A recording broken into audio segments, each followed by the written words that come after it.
মন দিয়ে শুনবেন। আজকে আমাদের এই হিন্দু হুঙ্কার পদযাত্রা কাশ্মীর থেকে মুর্শিদাবাদ যেভাবে বেছে বেছে ধর্ম দেখে হিন্দুদেরকে অত্যাচার করা হয়েছে, হিন্দুদেরকে হত্যা করা হয়েছে, হিন্দুদের বাড়ি ঘর লুট করা হয়েছে, হিন্দু মা বোনেদেরকে ধর্ষণ করা হয়েছে, হিন্দুদের ঘর বাড়ি জ্বালিয়ে দেওয়া হয়েছে, তারই প্রতিবাদে আমাদের হিন্দু হুঙ্কার পদযাত্রা।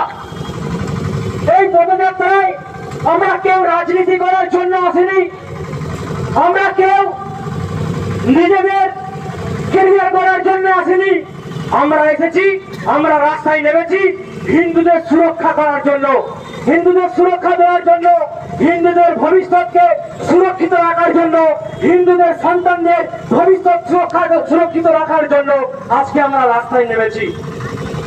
আপনারা দেখেছেন কাশ্মীরে হিন্দুদের যে হিন্দু পর্যটকরা বেড়াতে গিয়েছিল, বিয়ে হয়েছে কারো এক সপ্তাহ, সেই এক সপ্তাহে তারা হানিমুন গিয়েছিল, তাদের প্যান্টের চেন খুলে দেখে দেখে মেরেছে যে আগা কাটা আছে না এর আগা কাটা নেই, তার জন্য কপালে গুলি মেরেছে, ধর্ম দেখে দেখে বেছে বেছে গুলি মেরেছে। এইসব আতঙ্কবাদীরা পাকিস্তানের মদতপুষ্ট। তাই আমরা পাকিস্তান মুর্দাবাদ হাজার বার এই ভারতের মাটিতে দাঁড়িয়ে বলবো, পাকিস্তানের পতাকা জ্বালিয়ে দেব, পাকিস্তানের পতাকা মাঝখান দিয়ে ছিঁড়ে দেব, পাকিস্তানের পতাকাকে রেখে তার উপর দিয়ে যাব। কোন নেতা, কোন হিন্দু বিরোধী, কোন ভারত বিরোধী যদি আমাদেরকে কোন রকম ভাবে বাধা দিতে আসে, তাদের বুকের উপর পা তুলে এটা করা উচিত না? উচিত না? উচিত তো? এটা কি সংবিধান বিরোধী? যে পাকিস্তানের পক্ষে কথা বলছে সে সংবিধান বিরোধী কিনা? সংবিধান বিরোধী তো। তো আজকে পশ্চিমবঙ্গের মাটিতে আমরা দিকে দিকে দেখছি পাকিস্তানের পতাকা উঠছে, কেউ পাকিস্তানের গেঞ্জি জার্সি গায়ে দিয়ে ইউনিয়নের মাঠে দাঁড়িয়ে পাকিস্তান জিন্দাবাদ বলে ফটো তুলে ফেসবুকে ছাড়ছে। এই হুগলি জেলার চণ্ডীতলা এলাকার একজন জিহাদি, যার গায়ে পাকিস্তানের জার্সি পরে ইউনিয়নের মাটিতে দাঁড়িয়ে পাকিস্তানকে সাপোর্ট করেছে, আমরা এখান থেকে তার গ্রেফতার করতে চাই, গ্রেফতার করার জন্য আওয়াজ তুলছি। আমরা গ্রেফতার তাকে হতে হবে।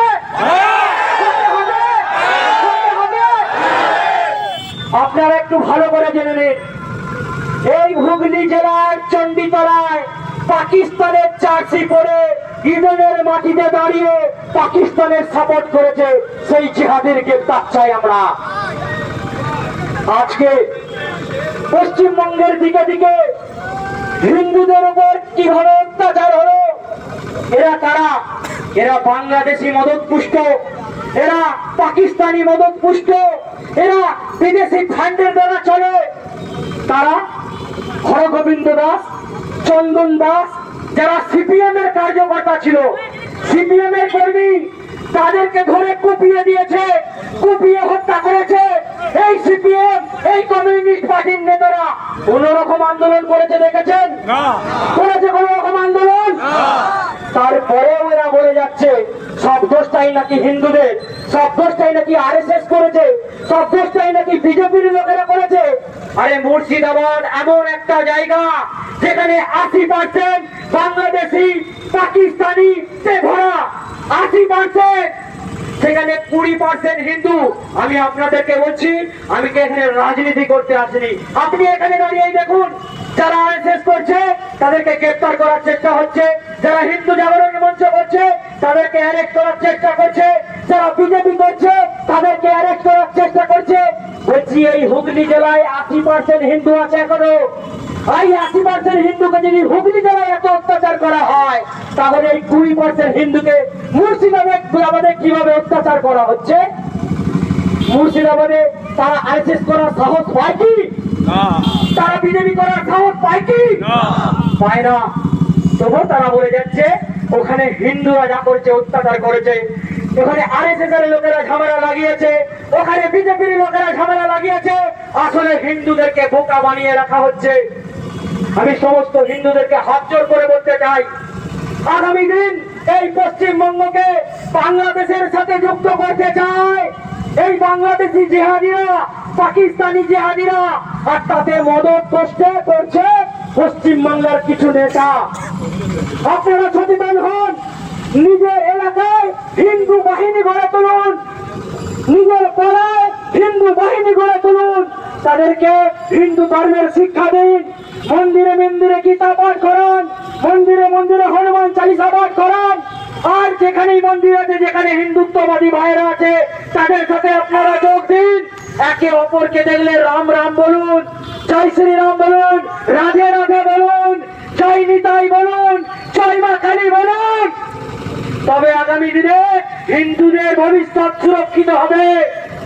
আর একটা কথা, এই পশ্চিম বাংলার মাটিতে আরো একজন মহান ব্যক্তি গোপাল পাঠাকে চেনেন? চেনেন গোপাল পাঠাকে? যার নাম গোপাল মুখোপাধ্যায়। এই সেই গোপাল মুখোপাধ্যায় যে পশ্চিমবঙ্গের কলকাতাকে বাংলাদেশ হওয়ার হাত থেকে বাঁচিয়েছিল। এই গোপাল মুখোপাধ্যায় না থাকলে আজকে বাংলাদেশের সাথে যুক্ত হতো কলকাতা সমেত বহু জেলা।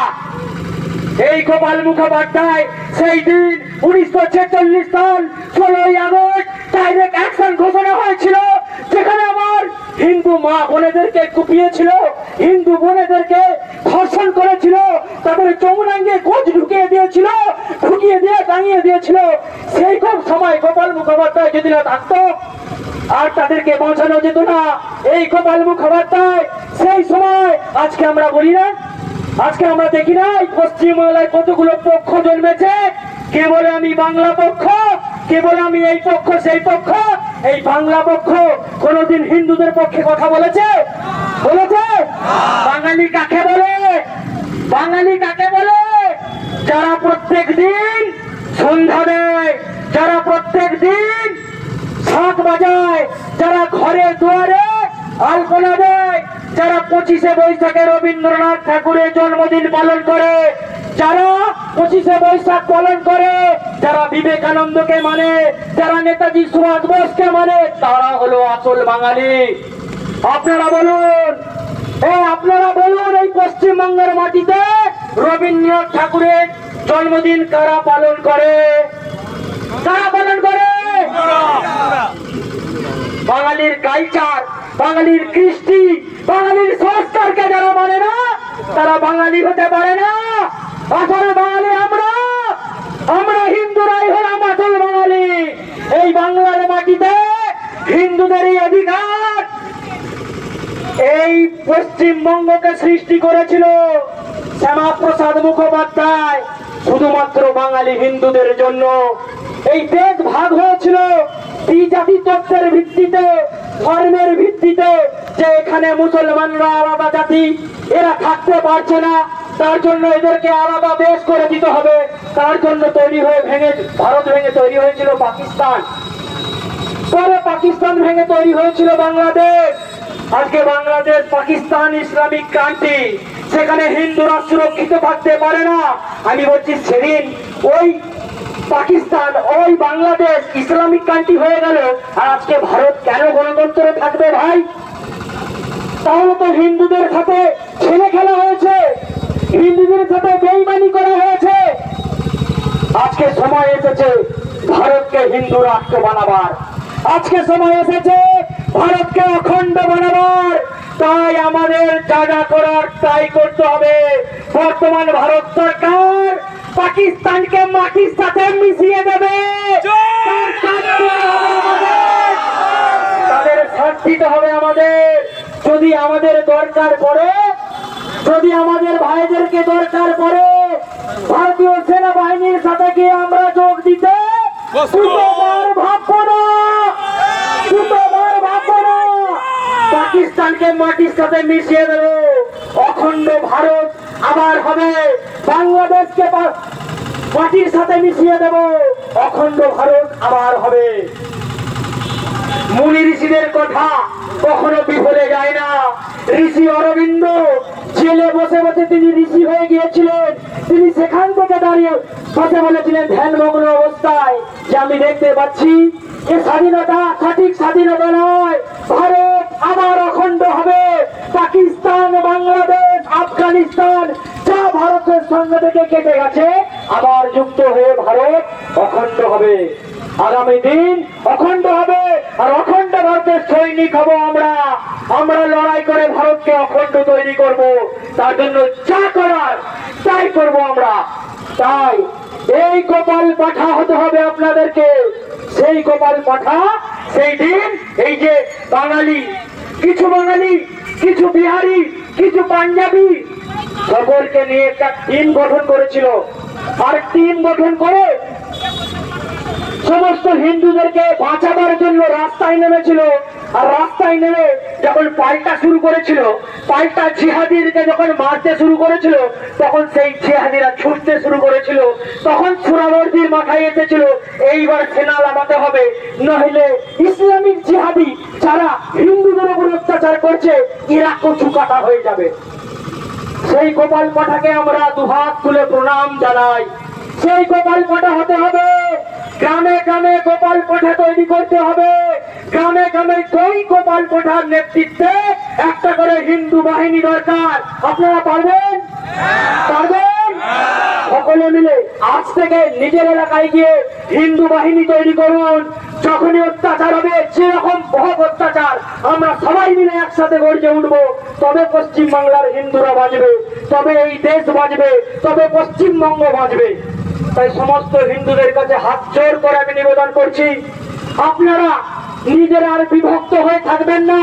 আপনি ভাবছেন আমার বড় ব্যবসা, আমার ব্যবসায় যদি বাধা আসে, আমি আপনাদেরকে বলি শুনুন। বাংলাদেশে কিছুদিন আগের ঘটনাটা দেখলেন?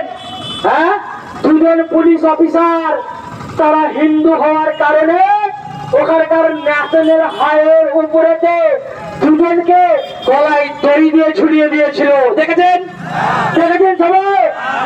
তাই আপনি যদি হিন্দু হন, বেছে বেছে মারা পড়বেন, আপনার ব্যবসা থাকবে না। বাংলাদেশ থেকে যারা এখানে পালিয়ে এসেছে না, তাদের এখনো পর্যন্ত সেখানে বলে, এখানে গল্প করে এখনো পর্যন্ত যে ওখানে আমার দাদুর 200 বিঘে জমি ছিল, 50 বিঘে পুকুর ছিল, 50 বিঘে সুপারি বাগান ছিল, 50 বিঘে নারকেল বাগান ছিল। কিন্তু সেই বাংলাদেশ থেকে পালিয়ে আসা হিন্দুগুলো এটা বলে না যে কেন তারা বাংলাদেশ থেকে এখানে পালিয়ে এসেছিল, বলে না। আজকে অনেক বাংলাদেশ থেকে লাভ খেয়ে পালিয়ে আসা হিন্দু এখন নেতা হয়েছে, নেতা হয়েছে। তারাও কোনোদিন বলে না। কেন বলে না জানেন? নিজেদের স্বার্থের জন্য। এরা আগামী দিনে ধর্মান্তরিত হয়ে যাবে। এখন যাদেরকে দেখছেন এই ভারতবর্ষে আছে, ভারতবর্ষে হিন্দুদের উপর অত্যাচার করার চেষ্টা করছে, এরা সাহসী নয়, এরা কেউ সাহসী নয়। এরা হলো কনভার্টেড, ধর্মান্তরিত হয়ে গেছে। ধর্মান্তরিত হয়ে গিয়ে আজকে হিন্দুদের উপর আবার অত্যাচার করছে। আর আজকে যেসব হিন্দুরা দেখছেন হিন্দুদের উপর অত্যাচার চালানোর চেষ্টা করছে, মিথ্যা কথা কুকথা বলছে, তারাও আগামী দিনে কনভার্টেড হয়ে যাবে, ধর্মান্তরিত হয়ে যাবে। তাই এদেরকে নিয়ে বেশি চিন্তা ভাবনা করবেন না। যদি নিজের ধর্মকে রক্ষা করতে চান, নিজের সন্তানকে রক্ষা করতে চান, নিজের দেশকে রক্ষা করতে চান, নিজের পরিবারকে রক্ষা করতে চান, তাহলে আজ থেকেই আপনারা শক্ত হন, হিন্দু বাহিনী গড়ে তুলুন। আপনার এলাকায় কোন জেহাদির বাচ্চা যদি কোন রকম ভাবে ঢুকে হিন্দুদের উপর অত্যাচার করার চেষ্টা করে, হিন্দু মন্দির ভাঙে, হিন্দু মা বোনেদেরকে ধর্ষণ করে, তাহলে তার মুন্ডুটাকে কেটে ছুঁড়ে হাতে ধরে রাখবে।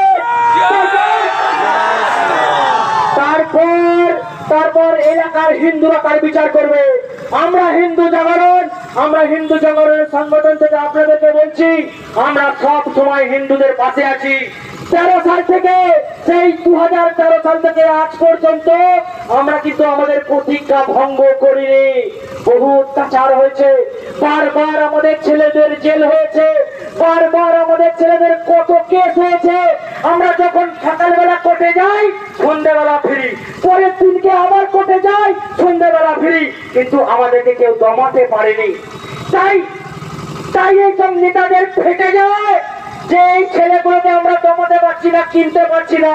আরে সবাই বিক্রি হয় না, সবাই টাকার কাছে বিক্রি হয় না। কেউ এখানে আছে খুদিরামের বংশধর, কেউ আছে নেতাজি সুভাষের বংশধর যারা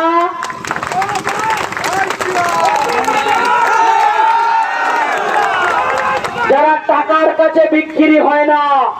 আমাদের বহু ছেলের কাছে বারবার এসেছে টাকা দিয়ে, কেউ কিন্তু বিক্রি হয়নি, বিক্রি হবে না। আমরা এই ভারত মাতাকে রক্ষা করার জন্য শপথ নিয়েছি, আমার হিন্দু ভাইদেরকে রক্ষা করার জন্য শপথ নিয়েছি, তাই আমরা বিক্রি হবার নয়। আমরা ছত্রপতি শিবাজির বংশধর, আমরা সম্ভাজি রাজের বংশধর। কোন মুঘলের বাচ্চা যদি মনে করে আমাদেরকে মারবে, ওকে পাঠিয়ে ছিঁড়ে দেওয়ার ক্ষমতা আমাদের আছে। সেটা এই এলাকায় জানে, সেটা এই এলাকায় জানে। তাই মুর্শিদাবাদে যেভাবে অত্যাচার করেছে এখানে কিন্তু করতে পারেনি। কিন্তু এখানে সেই ওয়াকফ বিল, যে ওয়াকফ বিল মুর্শিদাবাদের হিন্দুদেরকে চালিয়ে দিল, সেই ওয়াকফ বিলকে নিয়ে যখন জিহাদিরা রাস্তায় নামতে পারছে না, এখানকার হিন্দু নেতারা রাস্তায় নামছে। জানেন তো, জানেন তো? তাহলে আপনাদেরকে চিন্তা ভাবনা করতে হবে হিন্দুদের আসল শত্রুকে, আসল শত্রুকে চিহ্নিত করুন। আমাদের হিন্দুদের উপর যদি অত্যাচার হয়, হিন্দু কার্যকর্তাদের উপর যদি অত্যাচার হয়, আমরা তাদের কালো হাত ভেঙে গুড়িয়ে দেবো। এই কথা বলে আমি আমার বক্তব্য শেষ করে, আমার ভারত মায়ের সন্তান যারা কিছুদিন আগে বলিদান দিয়েছে তাদেরকে আমরা শ্রদ্ধাঞ্জলি দেবো। এই শ্রদ্ধাঞ্জলি অনুষ্ঠানে সবাই আপনারা আসবেন, এসে শ্রদ্ধাঞ্জলি দিয়ে যাবেন। জয় শ্রীরাম, ভারত মাতা কি, ভারত মাতা কি।